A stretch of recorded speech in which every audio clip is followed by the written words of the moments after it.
Video पे बने रहिए। आपके अपने चैनल में आपका स्वागत है। आज हम आपको सुनाने जा रहे हैं पुत्रता एकादशी व्रत कथा के बारे में। एक राजा को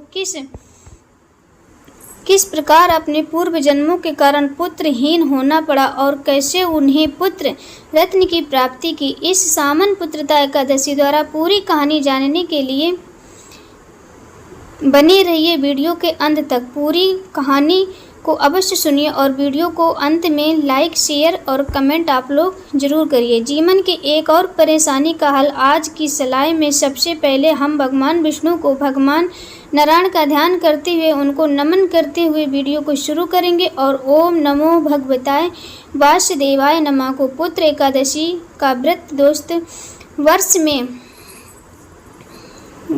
में 2 बार आता है। पौष और सावन में आता है।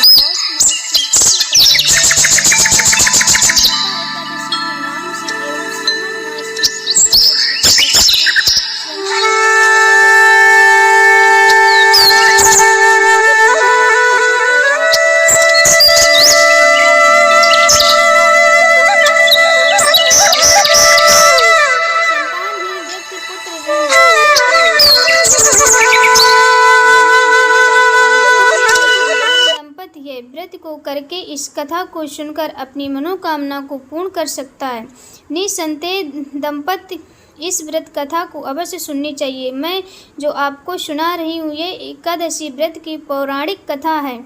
पौराणिक कथा के अनुसार सुनने इस व्रत को करने से भगवान अवश्य होते हैं खुश और मनोकामनाएं भी पूर्ण करते हैं। सबसे पहले मैं श्रावण मास की पुत्रता एकादशी व्रत की विधि बताती हूँ। सबसे पहले उस दिन सूर्योदय की पूर्व उठ जाना और सूर्योदय से पूर्व अपने पश्चिम महादेव को स्वस्थ वस्त्र पहनने के बाद आपको भगवान विष्णु की आराधना करनी है। जिस प्रकार से आप दैनिक पूजा करते हैं उसी प्रकार का सिक्का पूजन करें। सावन महीने के शुक्ल पक्षमी की एकादशी पुत्रता एकादशी को सुबह नहाकर भगवान विष्णु को गंगा जल से स्नान कराएं और सबसे पहले उनके आखिरी पे मूर्ति या आप उनके स्नान गंगा जल से फिर भगवान को पूजा करें, भोग लगाएं। पूरे दिन भगवान विष्णु का स्मरण करते रहें और पूरे दिन कुछ न कुछ बिना खाए आपको निरहे रहना है। इस व्रत में अन्न किसी भी समय नहीं लेना चाहिए। अगर आप निराहार नहीं रह सकते तो बिना तला हुआ और फल आदि ले सकते हैं। अपने स्वास्थ्य का जरूर ध्यान रखें। इस दिन पूरे समय भगवान विष्णु का जाप करते हैं। जब आप सबको पता है कि 22 मंत्र जो भगवान विष्णु को अति प्रिय, आप ये दोनों मंत्र बहुत ही आसान हैं। आप इसे निरंतर दिन भर जाप कर सकते हैं। व्रत अगले दिन व्रत का पारण कर सकते हैं। अपने व्रत का पारण करें। ऐसे करने से ब्राह्मणों को भोजन खिलाएं, दान दक्षिणा दें। घर में सुख शांति ऐश्वर्य निश्चय रूप में संतान सुख की प्राप्ति होगी। आप नियम पूर्वक निष्ठा पूर्वक इस व्रत को करें। अवश्य ही कथा सुने, सभी की मनोकामनाएं पूर्ण होगी। तो श्रावण मास में पुत्रता एकादशी व्रत कथा क्या है, हम उस वक्त प्रार्थना को शुरू करेंगे जो प्रयोग आरंभ में महर्षि नाम के एक नगरी थी। नगरी में महेज एक नाटक वृक्ष राजा राज करता था। वह पुत्रहीन था, सदा दुखी रहता था। मुस्लिम वह राज सुख और वैभव से कभी कुछ बड़ा ही कष्टदायक प्रतीक होता था कि पुत्र के बिना मनुष्य को ये लोक परलोक दोनों में सुख नहीं मिलता। राज्यों में पुत्र प्राप्ति के बहुत सारे उपाय किए किंतु उसका उपाय निष्फल रहा। जैसे जैसे राजा महावीर वृद्धा अवस्था की ओर बढ़ने जा रहे थे वैसे ही उनकी चिंता और बढ़ती जा रही थी। एक दिन राजा ने अपनी सभा को संबोधित करते हुए कहा, मैंने अपने जीवन में कोई पाप किया है और न ही अन्यथा पूर्वक प्रजा से धन एकत्रित किया। ये कभी प्रजा को कष्ट दिया और मैं सभी देवी देवताओं ब्राह्मणों को निरादर किया। प्रजा का सदैव अपने पुत्र की तरह पालन किया है। कभी किसी की सौ नहीं किया, सभी को एक समान समझा। अपने राज्य में कानून में ऐसे ही नहीं प्रजा के आवश्यक डर प्रसन्न करें। इस प्रकार धर्म युक्त राज करने पर मैं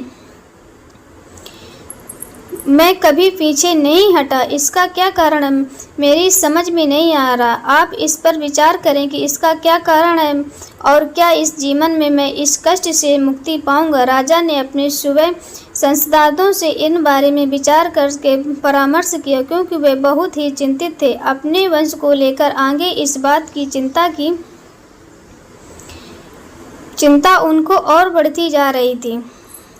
कैसे वे मेरे बाद इस राज्य को कौन संभालेगा। सभा संसदों में इस बारे में विचार विमर्श किया और उसे मुक्ति होने का उपाय पूछा। राज्य की स्पष्ट के निर्णय के कारण मंत्री व वन को गए, ताकि वहां जाकर किसी ऋषि मुनि को राजा कदकश बताकर कोई समाधान पा सके। व्यंग उन्हें श्रेष्ठ ऋषि मुनि के दर्शन किए। उस वन में वृद्धा और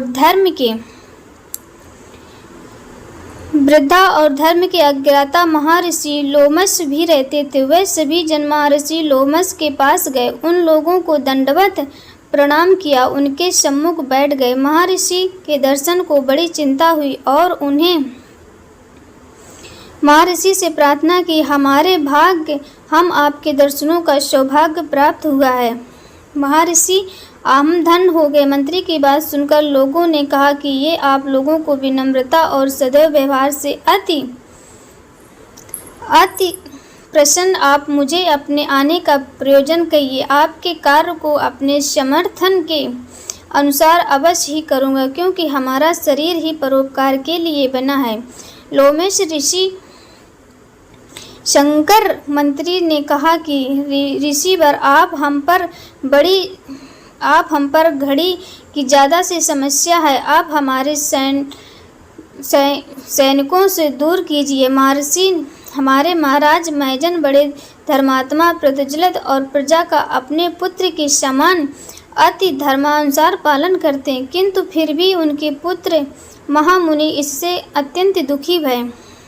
धर्मानुसार हम लोगों ने हम बहुत ही प्रजा उनके दुख के कारण दुखी रहते हैं, क्योंकि ये कर्तव्य है कि राजा को सुख और दुख में अंत तक उनके पुत्रहीन होने का हमें बहुत ज़्यादा कष्ट है। कारण ज्ञात कीजिए। इसलिए हम आपके पास किसी को ये पता नहीं चले वह किस कारण ये भोग रहे हैं। आपके दर्शन करके हमको पूर्ण विश्वास है कि आप हमारा कार्य अवश्य दूर करेंगे। पुरुषों के दर्शन मात्र से ही प्रत्येक कार्य की आप हमें ये बताइए कि कृपया करके किस प्रधान से हमारे महाराज पुत्रवान हो सकते हैं। ये ऋषिवर आपका हम पर बहुत बड़ा राज्य की प्रजा पर बहुत उपकार होगा। ऐसा करुण प्रार्थना को सुनकर लोमस ऋषि ने नेत्र बंद करके राजा के पूर्व जन्मों पर विचार करने लगे। कुछ पलों के बाद उन्हें विचार करने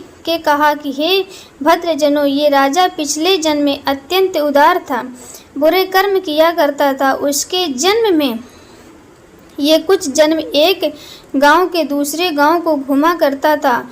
जो एक बार ज्येष्ठ माह की शुक्ल पक्ष की एकादशी के दिन की बात है। ये 2 दिन से भूखा था। दोपहर के समय एक जल पर जल पीने गया। उस स्थान पर उस समय ब्याही हुई एक गाय जल पी रही थी। प्यासी ही भाग गई और जल पीने लगे। श्रेष्ठ पुरुषों के इस राजा के कष्ट भोगना पड़ रहा है। एकादशी के दिन भूखा रहने का फल ये हुआ कि इस जन्म में राजा बन रहा है। प्यासी बाई चला जल से भागने के कारण पुत्रहीन। ये सुनकर क्षमासस प्रार्थना करने लगे कि ऋषिवर श्रेष्ठ शास्त्रों में लिखा है कि पुण्य के पाप नष्ट हो जाते हैं। अतः कृपया करके आप हमें कोई ऐसा उपाय बताइए जिससे हमारे राजा के पूर्व जन्मों के पाप नष्ट हो जाएं, उन्हें पुत्र रत्न की प्राप्ति हो जाए।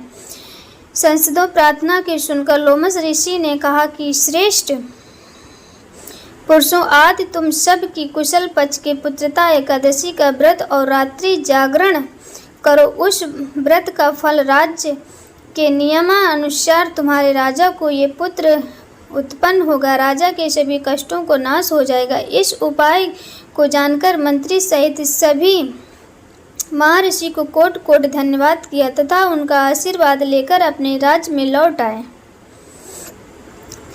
तत्पश्चात उन्हें लोमश ऋषि के सांग या अनुसार पुत्रता एकादशी का विधान पूर्वक उपवास किए द्वारा उसका अपहरण करके फाल्गुनी या राजा के दो दिया पुण्य के प्रभाव से रानी ने गर्भधारण किया।